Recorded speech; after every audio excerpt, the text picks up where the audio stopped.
Hey, what is up, guys? Welcome to another episode of the Trainer Talk. Today, we're going to be talking about the importance of daily movements or daily activity. A lot of people that we work with, or a lot of people in general, think that they have to work out and they have to make it to the gym to do their cardio or their weight training or class or personal training. They don't think that they can just do any activity to get the benefits of fitness. And that's totally untrue. As long as you're moving and getting some activity, you're getting a lot of benefit from that, just as much benefit sometimes as doing a workout. So, for example, some people might just have a very strenuous job. Maybe they have a manual labor job and they can stay very active doing that. They don't necessarily need to come into the gym 5 days a week to stay in really good shape as long as they're eating good with that. So, today we want to talk about just some daily movements and activities, the importance of it, and then give you some tips and things to get started doing some more things that you enjoy. So we'll start out by just talking about the importance of it.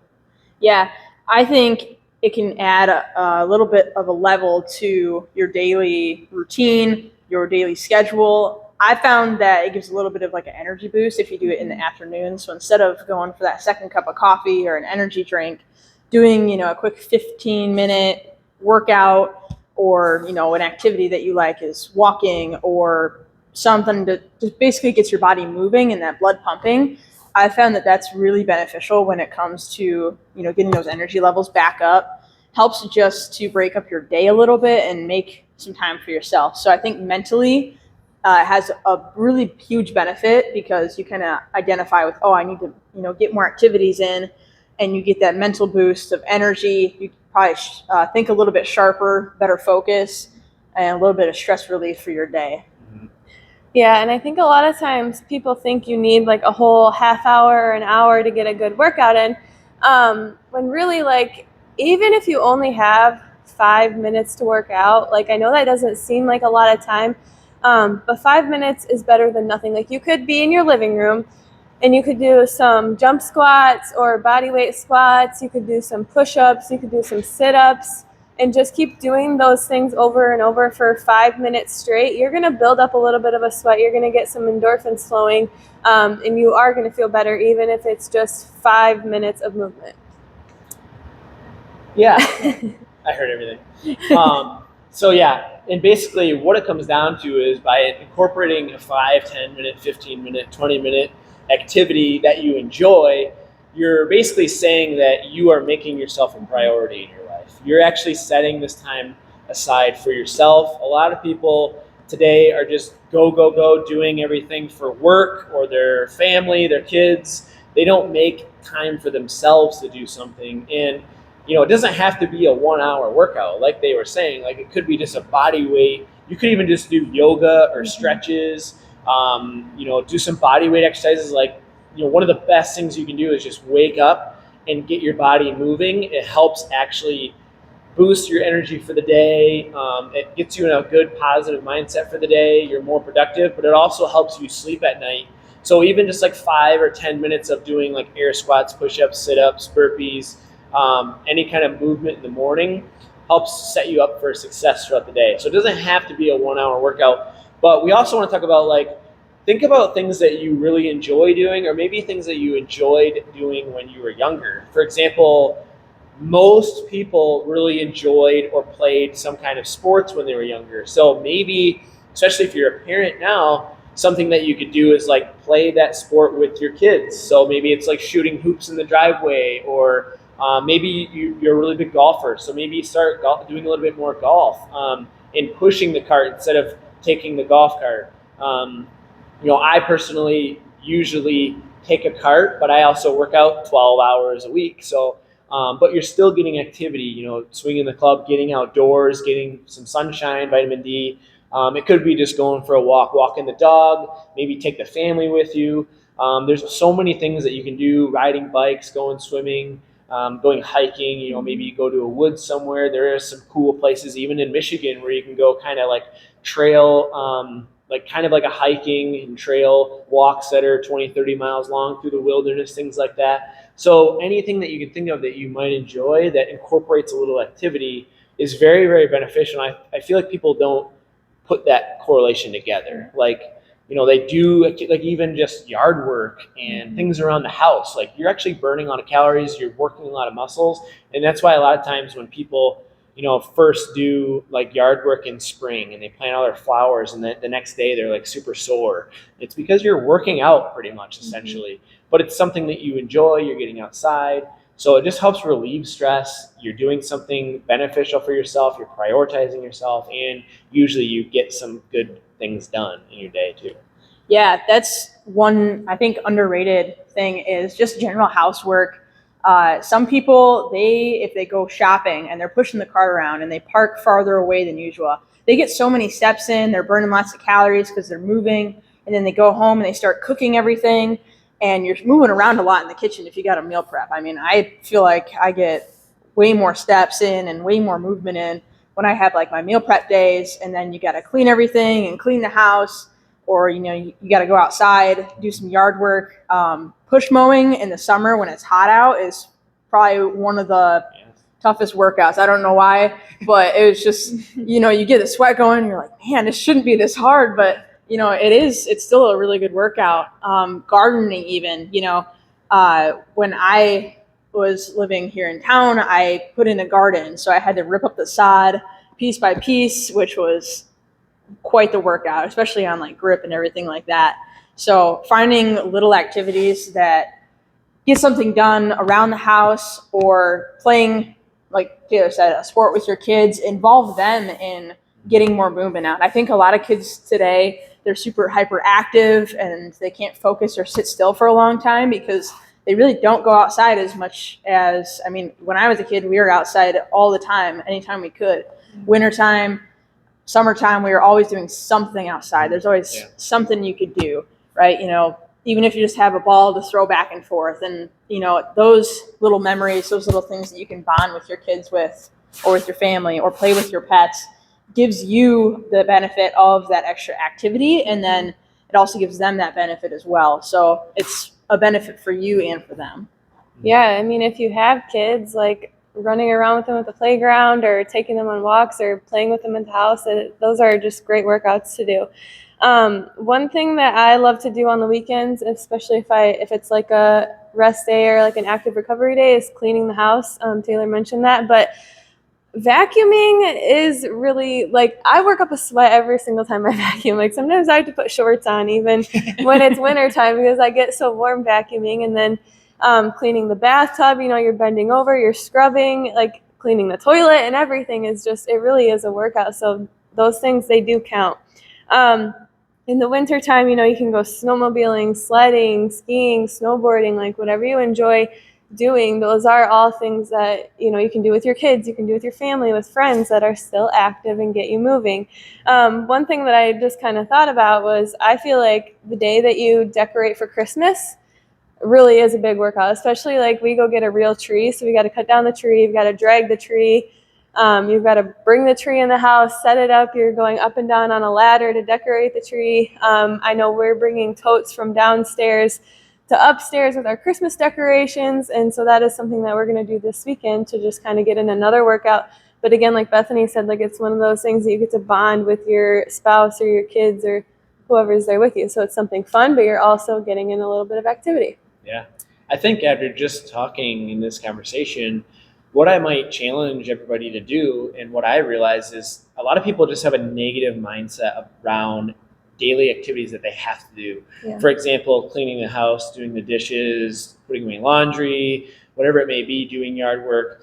Everybody's like, oh, I don't want to have to do that. Like, I got to go home and do chores. Like, they just have this negative mindset. Maybe think about it like, yes, you have to do that, but you're accomplishing something, you're getting something done, and you're moving and getting activity in. So consider it like a workout. Like, you're benefiting your health at the same time that you're getting stuff done.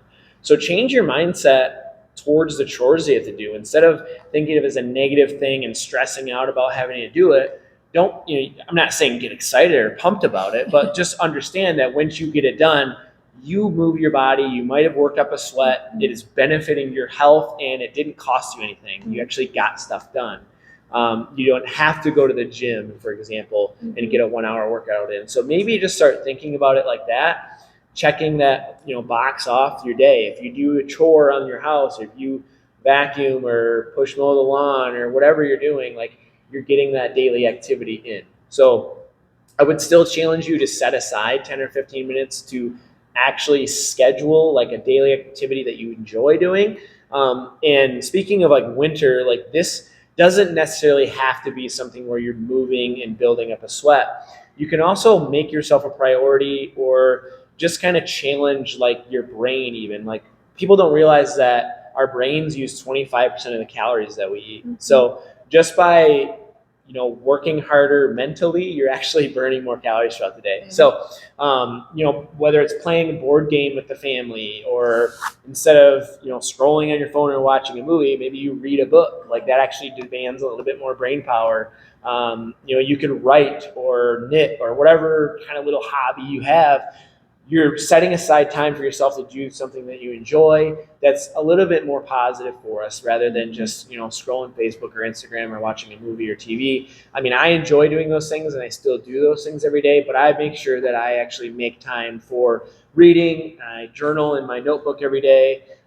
Something that I want to start doing with Katie is every weekend, want to start doing something where it's just the two of us where we kind of unplug from the world. So whether that's playing a board game or going out to dinner or doing some kind of activity that we like. So we're going to start doing that, and that just kind of separates from all the stressful things in life too, making ourselves a priority. So I think incorporating daily movements, activities, hobbies is something that people really, really overlook, and it's very beneficial for your health.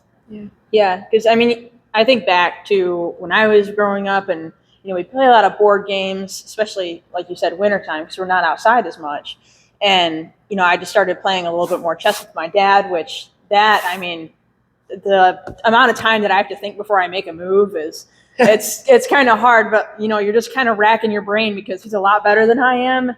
And, you have to really think into it and you're really in that moment. Like you're not worried about other things outside of it. So finding those kind of activities, whether it's physical, whether it's mental, painting, that's another thing I got into when COVID started because I just had a lot of time on my hands. And that's something that's very immersive. You're still doing stuff with your hands and it engages your mind too. And, you get something, it's really cool to learn new skills that way. Try something new that you've never done before. Maybe something that you've always wanted to do. Maybe you want to learn how to play guitar or play piano, or maybe you used to play the piano when you were younger. Finding these little activities or hobbies that you can kind of incorporate daily or weekly just to add a little bit of variety, add a little bit of learning into your day. I think that's a big thing. People they stop learning. And I think that's one thing that kind of happens when people tend to let their lives take over. And by learning and putting yourself first that way, we grow and we feel a lot better mentally and physically. Yeah, I know like a few weeks ago, I think it was, Corey and I were like, it was a Saturday night and we were like, we want to do something, but we don't really feel like going anywhere. We don't want to just sit and watch TV. So we went to Walmart and said, what game can we find to play? And we got Yahtzee, and now we've become addicted to it, but it's just been fun to do that. And it does challenge your brain a little bit. It's a lot of chance, but you do kind of have to think while you're playing that game. So that's just something I think if you can get your significant other or your friends and family involved in something like that just makes it even better, and you're creating memories and you're, I don't know, just again, doing something for yourself that you enjoy. Yeah. So. And that makes me think of in the summertime, cornhole, that's a huge sport now. It's people get together and they play cornhole, and usually obviously it's a drinking event, but still you're getting together with friends and you're enjoying yourself and you're playing a game. It's kind of activity. So things like that I think is very powerful, and people, I feel they only associate one benefit with each thing. Fitness equals weight loss or muscle gain. It's kind of black and white, whereas they don't think about coming to the gym every day or doing a walk every day or a daily activity. You're building discipline. You're making yourself a priority. You're relieving stress. You're boosting your energy. You're setting yourself up for better sleep. You're creating a healthy habit, which leads to more healthy habits. You have no idea the amount of benefits you get from one little thing that you do. Doing a little activity with your spouse or with your kids every weekend, you have no idea the impact that it might have on them and your family, your relationships. I just saw a really cool study that my mom shared with me. They did a study, it was like 75 years, they followed over 700 men, and they did a health test and asked them questions every year for 75 years, and there's still like, I don't know, it was like 2 or 3 dozen of them still left doing it, and they're in their 90s. And the healthiest men and the happiest men all have the biggest families that are the most interactive. So being interactive with friends and families in a community is literally the best thing for your health. So that's why I think it's so powerful, the family and the community that we've built here at the gym. We call it our fit family. Everybody that does classes or personal training, everybody's built relationships with each other. We all have a common goal to live a healthier and happier lifestyle. And I think it just kind of sparks everybody to live a healthier lifestyle outside of the gym too. And it helps their families grow and everything. So it's so powerful. Just making yourself a priority, investing the time for yourself, even if it is 10 or 15 minutes a day. Start doing those things, start moving your body a little bit more, start adopting some activities and hobbies that you enjoy doing, and you will dramatically see the benefits like immediately, I think. Yeah. So That's good. everything. That wraps it up pretty good, I think. Cool. So just some tips. I would pick a hobby or activity that you would like to start doing, and start small, like literally a 10-minute walk, 15-minute walk. It's wintertime right now. Some people still walk, but could be some body weight or stretches in your house.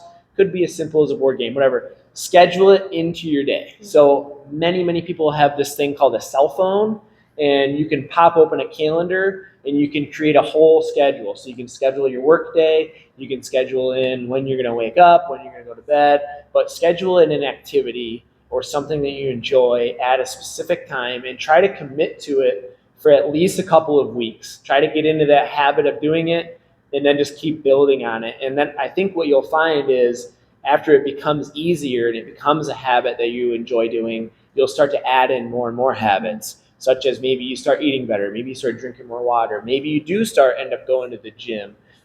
So start really small and then build on top of that. So hopefully this helps you guys. If you have any questions, feel free to reach out and ask. Until then, make sure you like and subscribe and stay healthy. We'll see you in the next one. See ya.